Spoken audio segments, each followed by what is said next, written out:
Good afternoon. I am Mokurai. I'll be teaching an online course today. It's Stone Age Climbing Gym. Tai Chi is a moving meditation. Being a meditation, that qualifies it to be considered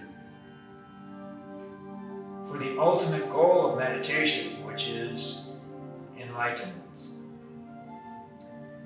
We could say that Tai Chi is a self-defense. We could say it's a method of achieving calm and centeredness and being balanced, and this is all true.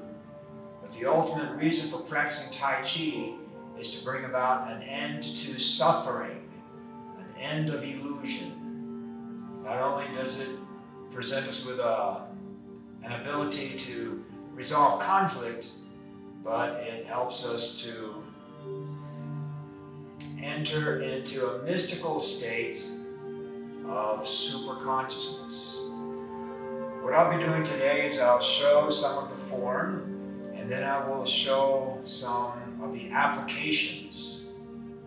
So for now, I'll start over again with the first few movements of Tai Chi. This is the Yang style. It's been modified, not just by myself, but by many instructors. But my modifications have a little bit to do with some elements of Aikido, and also perhaps a little bit more realistic in terms of self-defense capabilities. Here we go. Tai Chi Yang style modified.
Okay, that's the first 14 movements. Now we will demonstrate some of the applications. If I could get Mr. Landis, please, to come and brace the floors. Okay, the first movement is, that's the first movement. What does that mean as far as self-defense? If I could get you to stand here, please. Okay, and this is what you can do when somebody steps forward and punches you with their right hand. We'll do it slowly and just attack when you want. There's my chi ball. Okay, got a ball of energy, a chi ball. It's a right block. Chi ball, then I step behind them, keep this nice and tight, get my leg in lots of penetration there. And then this is called ward off left. I ward off, throw him down over my well-bent left leg. A little faster this time. And I finish in my stance. Now I'll do the exact move. I won't do anything other than the move.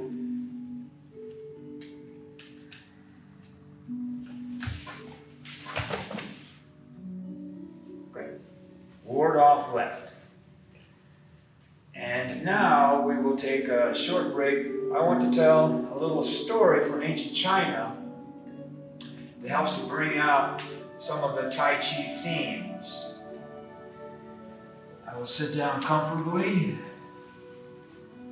as we normally do every class here at Stone Age Climbing Gym.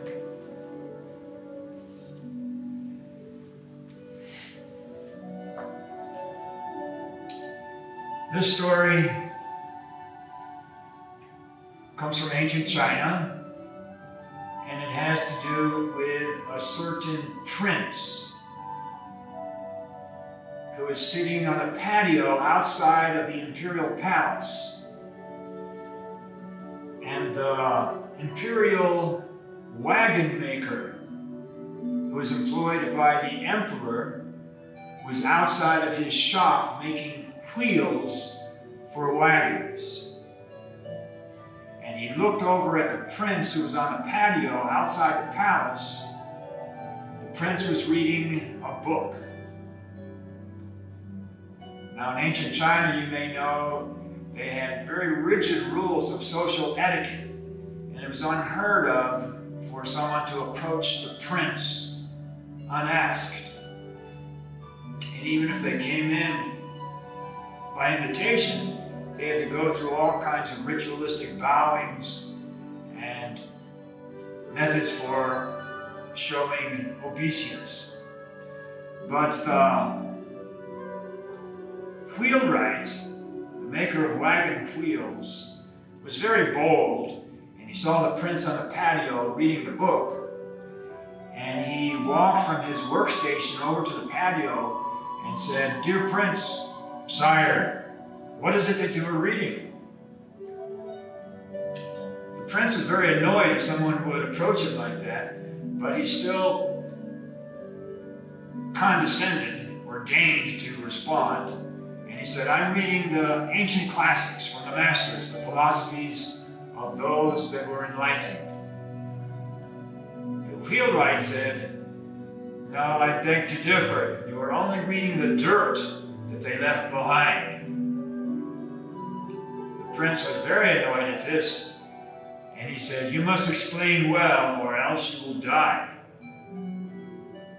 The wheelwright was unfazed, very confident, not only at the core of his being, but confident that he'd be able to influence the prince to appreciate his answer. So the wheelwright continued, "Your father has employed me because I'm the best wheelwright in the land.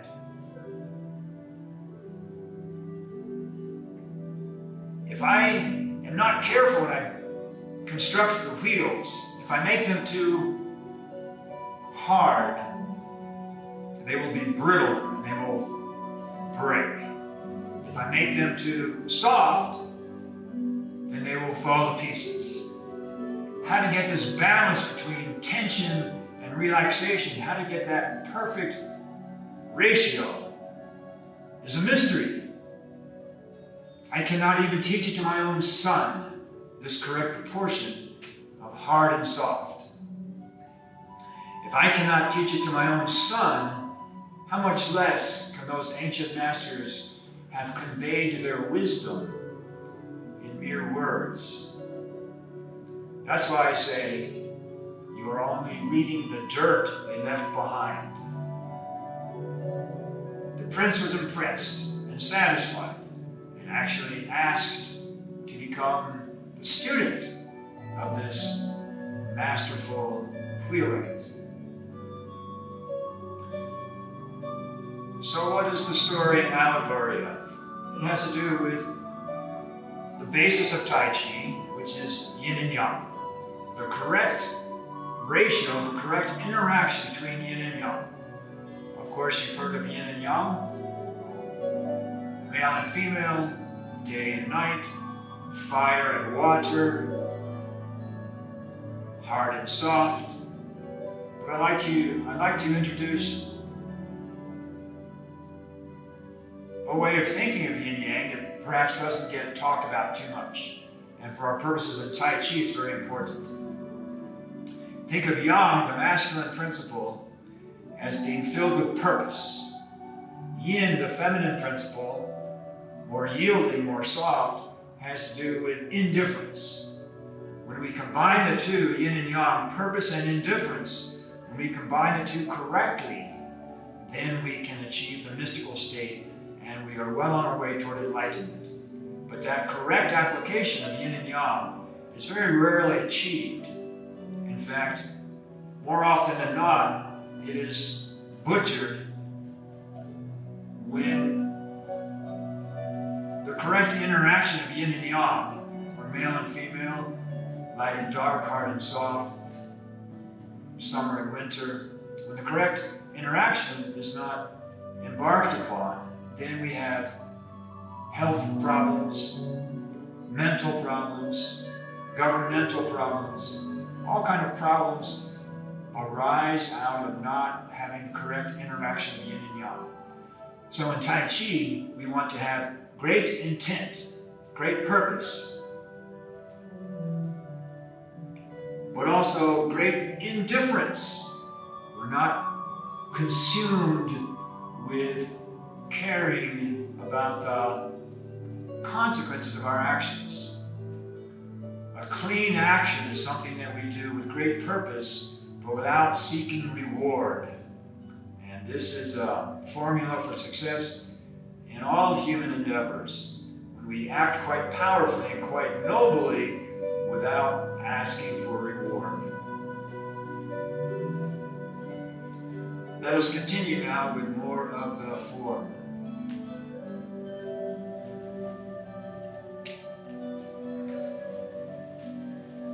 I will continue to demonstrate in silence, and then I will demonstrate applications, and then we'll go back and I'll explain the moves in detail. So we just finished with this movement, and now we will continue.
Good, and now if I can get Mr. Landis to come back.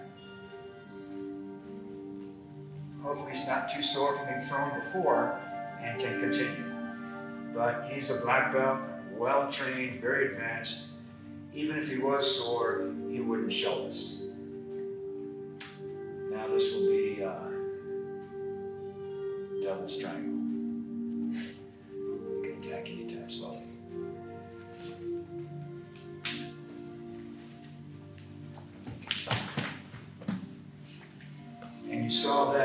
a form. Now we'll do it faster.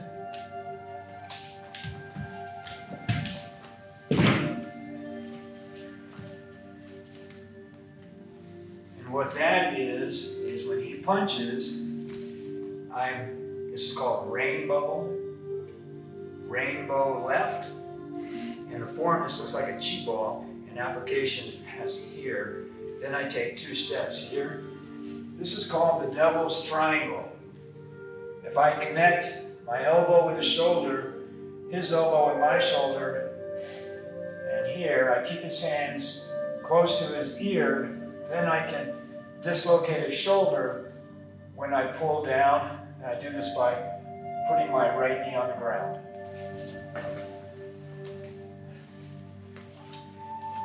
Tai Chi is about using a person's force against him. So I want to take his punch and redirect it off to the side and use the momentum I create by him being directed off this way. I use his momentum against him to make it easier to throw him down.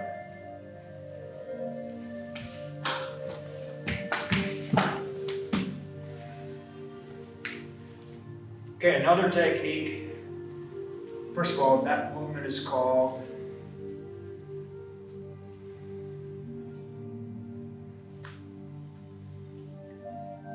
carry the moon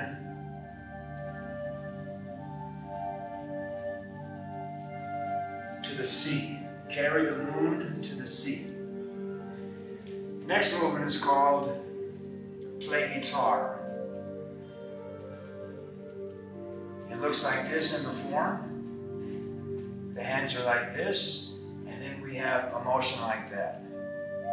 This is reaching behind his head and blocking his punch, and then throwing him down slowly.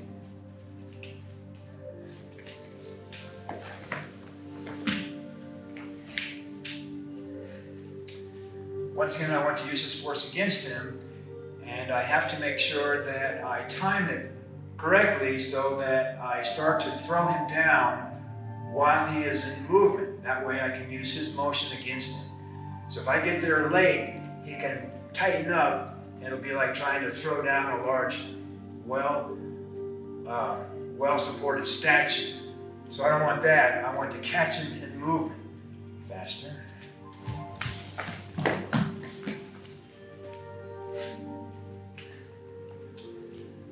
Play guitar. The arms are just in a position, just like they were holding the guitar. And then the throw. Okay, thank you.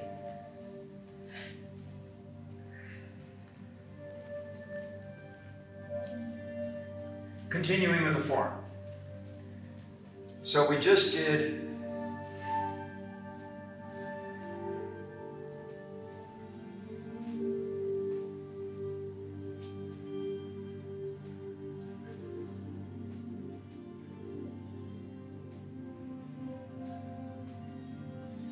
next movement will be a variation on the opening theme.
Application for that segment, please.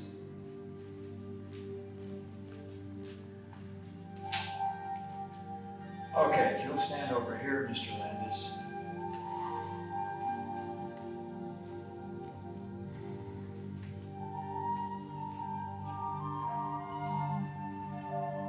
This is for when somebody has a double attack like that.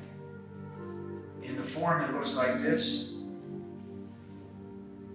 Once again, I'm redirecting his energy. His energy comes at me this way. I direct it down and then back into him. This movement is called Embrace the Moon. If he will step forward and give me like that, I direct it down and then turn it back into him. Once again, slowly. Here, down, sink, and uproot. Once again, slowly.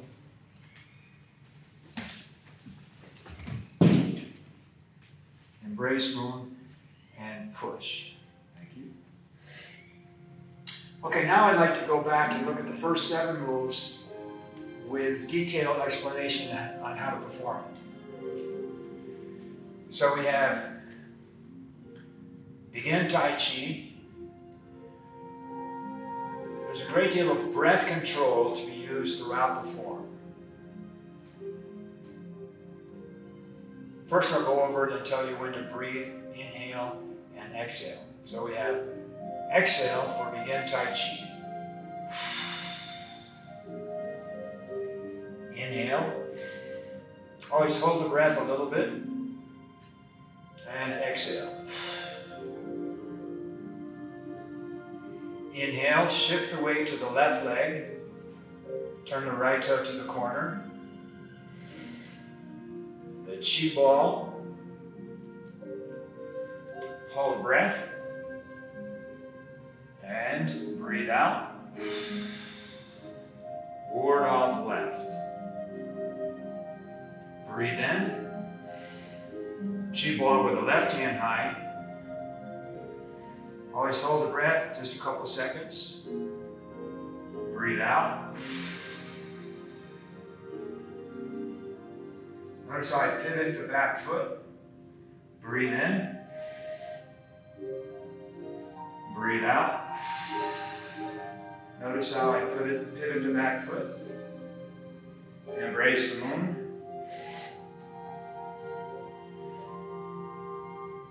That was inhale. Now we breathe out.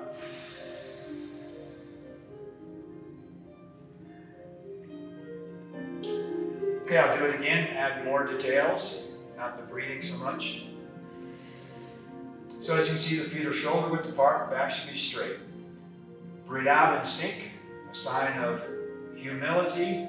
First motion, we lower ourselves. Like generals and emperors had to get down on their knees to crawl into tea houses. By design, they had to show humility before entering into the mysteries. So we exhale, bend the knees, inhale, arms are straight, and then drop the elbows.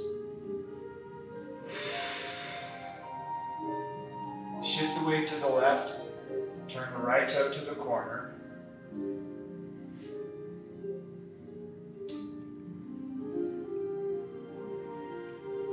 Now I want to watch how I move my hands in symphony with my left foot traveling through the air. So my right hand mirrors my left foot. When I put my heel down, it goes down extremely softly. As soft as I possibly can. Like a snowflake. Melting onto the earth as it hits. Then I form my chi ball. Again, notice how I'm going to move my left foot, my right foot, with my left hand. The heel goes down very softly, and this is called ward off right. I pivot my back foot. This is called rolling back. I don't try and stop their punch. I just redirect it off to the side. Now I'm going to pivot my left foot again. This is called press. And embrace the moon.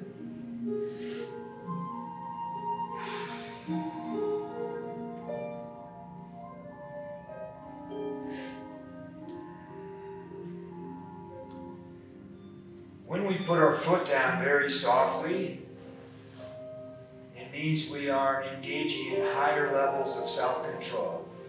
If we just put our foot down any old way and then think that the hand motion is more important, then we miss a marvelous opportunity to be mindful of our entire body.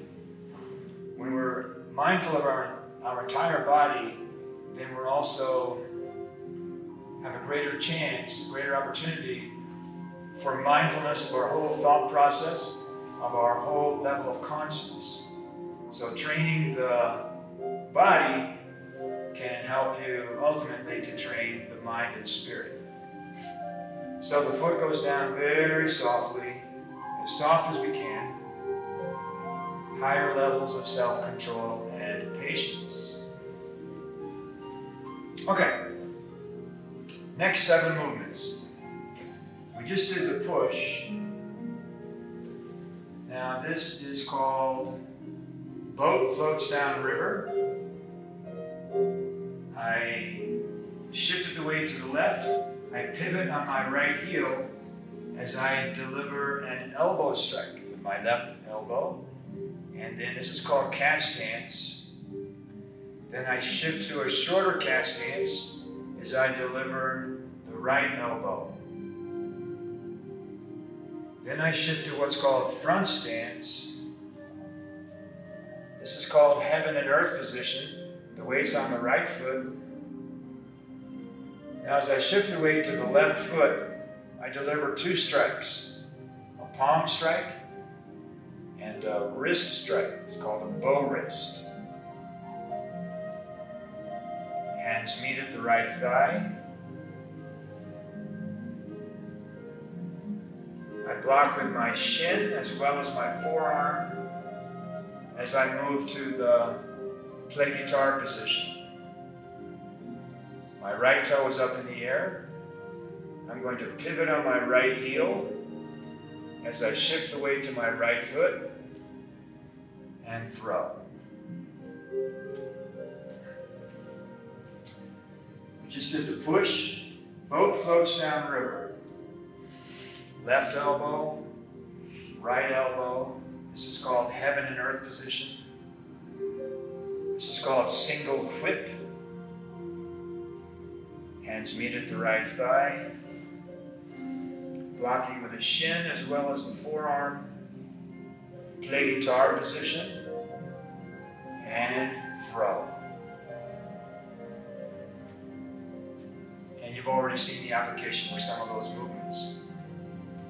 Here we go. Now, after the throw, we have chi ball, a short step, white crane spreads wings,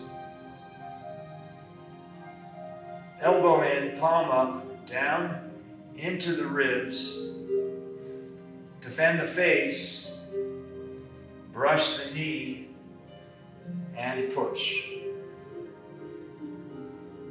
It's a very intriguing motion. It's very satisfying to do it because you have things going on different trajectories, different planes, and you've got a lot of things happening at the same time, which makes it very satisfying to accomplish well, when you do it well. So, we just had the throw, chi ball left hand high, short step, white crane spreads wings, elbow in, palm up, down and into the ribs, other hand concomitantly defending the face, then brushing the knee for a down block and a push, and it all happens at the same time.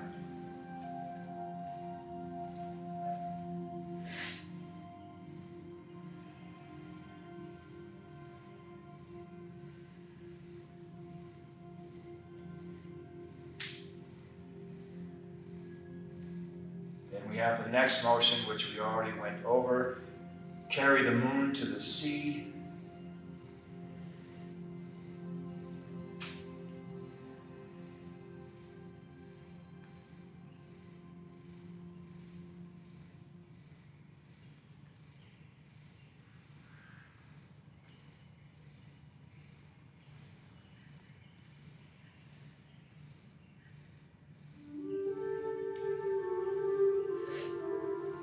This will be brush the other knee and push. Next movement, shift back, turn the toe. Right hand circles up to the left, now they move together.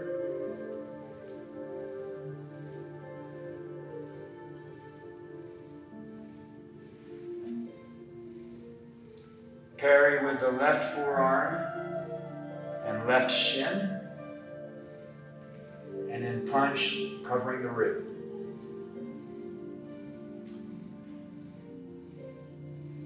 Shift back. If they grabbed my right hand, I knock their arm off and then push. That motion, let's take a look at. Mr. Landis, please. This is called deflecting down. Slowly, stuck punch right hand. Great. But I'm a little bit meaner than just directing his energy off to the side. He might go and get 10 family members to come back all together. So I have to convince him that he's been defeated. So he's going to step and punch. Joint lock till he taps out. When he submits, it's like an admission that the fight is over. He won't try and continue in any fashion. If he doesn't submit, then he's agreeing to have his arm broken.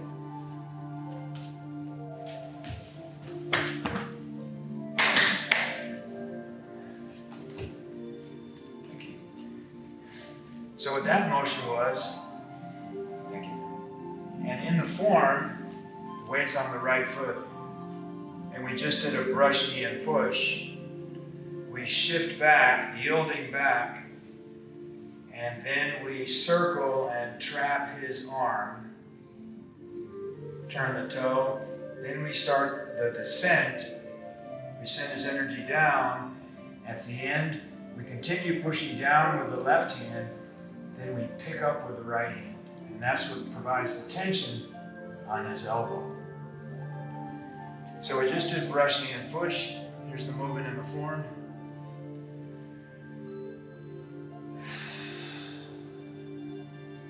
Then we have parry and punch, cover, rib.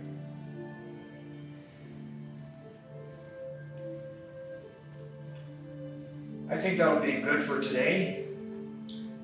I hope you found this helpful and instructive.